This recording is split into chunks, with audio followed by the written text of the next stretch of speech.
పల్లెలల్లా సన్న బియ్యం ఇస్తున్నారు. మీరు తీసుకున్నారా? తీసుకోకుంటే ఒడిచినాయని చేతులు దులుపుకోక ముందే పొయ్యి తీసుకోండి. లేకుంటే మనదే పొరపాటు అవుతుంది. సంచి పట్టుకొని రేషన్ షాప్కి పోతున్నోళ్ళు జరంతా పైలంగుండురి, అడ గొడవలు జరుగుతున్నాయట. హాగో గక్కడెవలో గరం అవుతున్నారు. దూరం ఉండి చూడండి.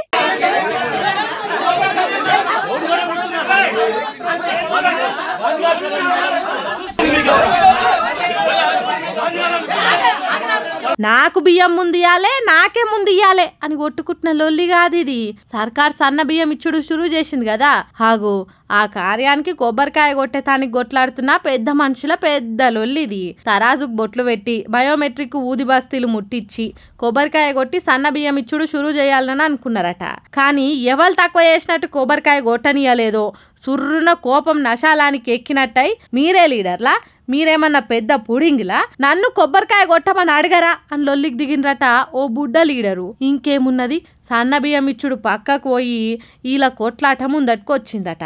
సూర్యాపేట జిల్లా కోదాడ నియోజకవర్గం మునుగాల మండలం రేపాలె అనే ఊర్లో జరిగిన రేషన్ బియ్యం ముచ్చటిది. ఇది పెద్దరికం లొల్లా లేకుంటే కాంగ్రెస్ పార్టీ కార్యకర్తల లొల్లా అనేది మనకు తెలియదు కానీ చల్ నువ్వెంత అంటే చల్ నువ్వెంత అని మీసాలు మేలేసిండ్రట.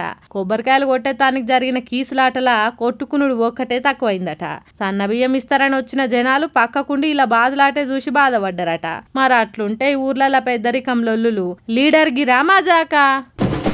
ఈ సోషల్ మీడియా చేయంగా రోడ్డు పక్క పొంటి మీల్స్ అమ్ముకునే కుమారి ఆంటీ నుంచి కుంభమేళాల పూసలు అమ్ముకునే మోనాలిసా దాకా అందరూ ఓవర్ నైట్ స్టార్లు అయ్యారు.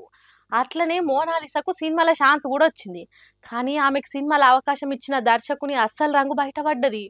ఓయమ్మని కింత నిజమా ఏంది? సగం సగం ముచ్చట చెప్తుందంటారా?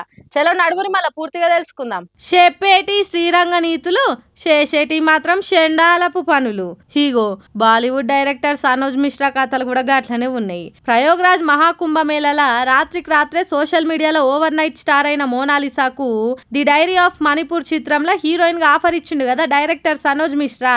ఆ మహానుభావున్నే పోలీస్ టౌన్ కేసుకపోయిరట సార్లు. ఎందుకని లోతుగా ఆరాధిస్తే అస్సలు నిజం బయటపడ్డది. ఇంతకు ముందు 2020ల గిట్లనే ఇన్స్టాగ్రామ్ టిక్ టాక్ లా ఝాన్సీ అనే ఓ బుజ్జి పరిచయం అయిందట. అప్పుడు కూడా ఈ బడవేగాడు మోనాలిసా విషయంలో చేసినట్టే హడావుడి చేసి నీకు సినిమాల ఛాన్స్ ఇస్తా అది ఇది అని మాయ మాటలు చెప్పి ఆమెను షిడాయించిండట.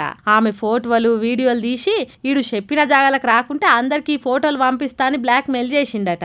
ఇక చూసి చూసి ఆ బుజ్జికి తిక్కరేగి ఇదే అస్సలు టైం అనుకొని పోలీస్ స్టేషన్లో ఫిర్యాదు ఇచ్చింది. పోలీస్ సార్లు వచ్చి ఈ జీడిత్తుగాని మైల పోలు తీస్తందుకు జీపులు వేసుకొని పోయినరు. చూసిర్రా ఈ మసిబట్ట మొక్కపోని అస్సలు కథ ఎట్లుందో. పాపం అమాయకురాళ్ళైన ఆడవిల్లలు సినిమాలు అనగానే ఎన్నో ఆశలు పెట్టుకొని పోతే ఇసొంటి హౌలేగాళ్ళు అలా బతుకులతో ఆడుకొని శనిగిన ఇస్తరాకు తీరుగా చేసి పారేస్తుర్రు. పూసలు అమ్ముకునేట ఆమెకు సినిమాల ఛాన్స్ ఇచ్చిండంటే ఎంత మంచోడో ఎంత గొప్ప మనసున్నోడో అని అందరం అనుకుంటిమి. కానీ బడవేగాని కళలు ఇట్లున్నాయి. బాగైంది మంచి పని చేసిరు సార్లు, దంచుర్రి మదం దిగేదాకా అరుచుకోర్రి. ఇసొంటో నీ 4 ముక్కలు చీరి చింత గట్టుర్రి. అప్పుడు గాని ఏ ఆడవిల్లని చిడాయించాలన్న ఆలోచన రాదు. మల్లోపారి ఎవడన్నా ఆడిపోరల బతుకులు ఆగం చేయాలనంటేనే గజ్జు నొనకాలే కొడుకులు అని తిట్టిన తిట్టు తిట్టకుట పొట్టు పొట్టాడుచుకుంటురు ఈ ముచ్చటెరకైన నెటి జనాలంత. ఇప్పుడు ఏందో ఏం పాడు ఇవాళ రేపు ఎవ్వలన్నా అమ్మే తట్టులేదుగా.